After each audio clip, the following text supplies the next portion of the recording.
Hi, I'm Rev Myron. I'm a minister through Pathways of Light, and I've been a Course in Miracles student for 40 years. This year, I'm going through the lessons, and as I read them, I'm asking Jesus for clarity. And then I'm writing whatever comes to me, and that's what I'm sharing with you today. So let's get started. Today, we're looking at lesson 66. My happiness and my function are one. You've surely noticed an emphasis throughout our recent lessons on the connection between fulfilling your function and achieving happiness. This is because you do not really see the connection. Yet there's more than just a connection between them. They are the same. Their forms are different, but their content is completely one. And I don't doubt this is true. As I forgive or let go of the world we made, I become happier. When I choose to believe in the world, I become anxious and afraid. I talked about this yesterday when I referenced a disturbing phone call. Because I had past painful and unforgiven memories, I was triggered by the call. I started projecting the past into the future and expected more suffering. When I saw what was happening and chose to forgive, the fear and anxiety fell away. This is because through forgiveness, I was fulfilling my function, and so I was happy. Paragraph 2. The ego does constant battle with the Holy Spirit on the fundamental question of what your function is. So does it do constant battle with the Holy Spirit about what your happiness is. It is not a two-way battle. The ego attacks and the Holy Spirit does not respond. He knows what your function is. He knows that it is your happiness. Today, paragraph 3, today we will try to go past this wholly meaningless battle and arrive at the truth about your function. We will not engage in senseless arguments about what it is. We will not become hopelessly involved in defining happiness and determining the means for achieving it. We will not indulge the ego by listening to its attacks on truth. We will merely be glad that we can find out what the truth is. I would like to say that I never argue against my happiness or the means for achieving it, but that would not be honest. An example is when one of my children is suffering. My first reaction might be to suffer with them, which leads to unproductive efforts to fix them. I know this is old thinking and old behavior, and I know it doesn't work. However, if the situation were dire, I would feel strongly drawn to past thinking.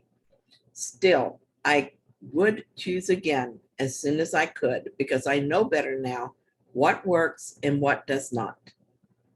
The argument is the thought that I can't stand to see my child suffer, and so I must do something. The emotion that accompanies this thought is very strong, and this makes it seem real and true. But an intense feeling does not make something true. This reaction is not so common anymore, but when it happens, my response is to sit with the discomfort and without acting on it. I let all the ego arguments come into my mind. There, I look at them with the Holy Spirit until they dissolve. This is a forgiveness process, and it brings me to my natural state of peace and happiness. Paragraph 4. Our longer practice period today has as its purpose your acceptance of the fact that not only is there a very real connection between the function God gave you and your happiness, but that they are actually identical. God gives you only happiness. Therefore, the function he gave you must be happiness, even if it appears to be different. Today's exercises are an attempt to go beyond these differences in appearance and recognize a common content where it exists in truth. Paragraph 5. Begin the 10 to 15 minute practice period by reviewing these thoughts. God gives me only happiness. He has given my function to me. Therefore, my function must be happiness. Try to see the logic in this sequence, even if you do not yet accept the conclusion. It is only if the first two thoughts are wrong that the conclusion could be false. Let us then think about the premises for a while as we are practicing. Paragraph 6. The first premise is that God gives you only happiness. This could be false, of course, but in order for it to be false, it is necessary to define God as something he is not. Love cannot give evil, and what is not happiness is evil. God cannot give what he does not have. It cannot have what he is not. Unless God gives you only happiness, he must be evil. And if it is this definition of him that you are believing, if you do not accept the first premise. For half of my life, I did believe that God was evil and wished evil on me. Of course, I didn't think of it this way, but that is what was happening. I thought he deliberately set Adam and Eve up for failure. Being omniscient, he knew they would fail when he did it, and then he punished them for it. Surely this is evil. On a personal level, this idea of a scary God showed up in many ways in my life. I know there's still fear of God in my mind, or I wouldn't be here. Through the practice of forgiveness, I am learning to accept the first premise. I'm learning that God is love and not fear, and as such, he gives only happiness. Paragraph 7. The second premise is that God has given you your function. We're seeing that there are only two parts of your mind. One is ruled by the ego and is made up of illusions. The other is the home of the Holy Spirit, where truth abides. There are no other guides but these to choose between, and no other outcomes possible as a result of your choice, but the fear that the ego always engenders and the love that the Holy Spirit offers to replace it. Paragraph 8. Thus, it must be that your function is established by God through his voice, or is made by the ego, which you have made to replace him, which is true. Unless God gave your function to you, it must be the gift of the ego. Does the ego really have gifts to give, being an illusion, itself an illusion, and offering only the illusion of gifts? The idea that the mind only has two parts is very important. I used to have the mistaken belief that I could hear the ego and I could hear the Holy Spirit, but also decide without either. It was like I had a mind apart from the right mind and the split mind. I discovered that this is not true. My mind contains the split that allows for a thought system based on separation. The Course calls this the ego. My mind also contains a truth that the Course refers to as the Holy Spirit. That is all the mind contains, and I must use one part or the other.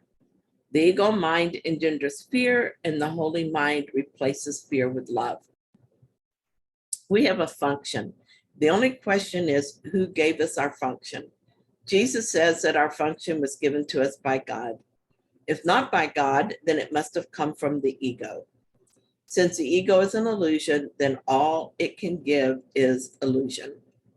God is real and God is love, so God can give us what is real, and that is love. This can only mean that since forgiveness is our function, forgiveness must move us from fear to love. Paragraph 9. Think about this during the longer practice periods today. Think about the many forms the illusion of your function has taken in your mind, and the many ways you tried to find salvation under the ego's guidance. Did you find it? Were you happy? Did they bring you peace? We need great honesty today. Remember the outcomes fairly, and consider also whether it was ever reasonable to expect happiness from anything the ego ever proposed. Yet the ego is the only alternative to the Holy Spirit's voice. When I was young, the ego offered me special relationships and special hate relationships. These were supposed to make me happy. 3 divorces later, I began to suspect the special love relationships. Years of resentments and grievances, and I had to admit that special hate didn't offer me happiness either. When I was working, the ego offered me a special self as a success and as being better than the other guy.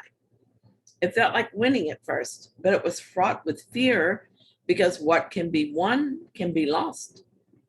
As my mind healed, I realized that being better than others, which used to be my goal, now felt lonely. These are only 2 examples of how the ego gift of happiness turned out to be fraudulent. They didn't bring me happiness after all. Nothing I tried with the ego ever brought me true happiness. Paragraph 10. You will listen to madness or hear the truth. Try to make this choice as you think about the premises on which our conclusion rests. We can share in this conclusion, but in no other, for God Himself shares it with us.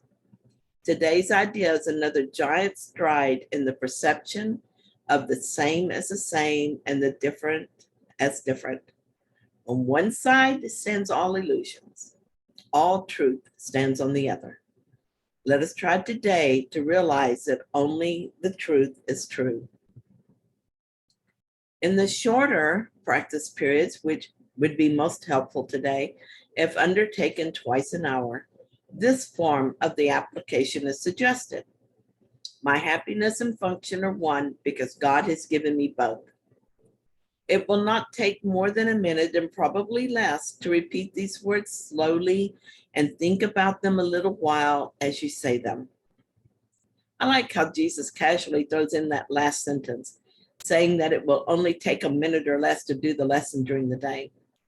There's no way we can tell ourselves that we just didn't have time. If we failed to do these simple 1-minute reminders during the day, it can only be because we prefer the truth not to be the truth. We're not guilty for this, but we are also not happy. I don't know about you, but I'm tired of suffering. Thank you for sharing this lesson with me, and thanks so much for watching my video. If you found it helpful, then please like it. And if you haven't yet, subscribe. I'll be back tomorrow with another lesson.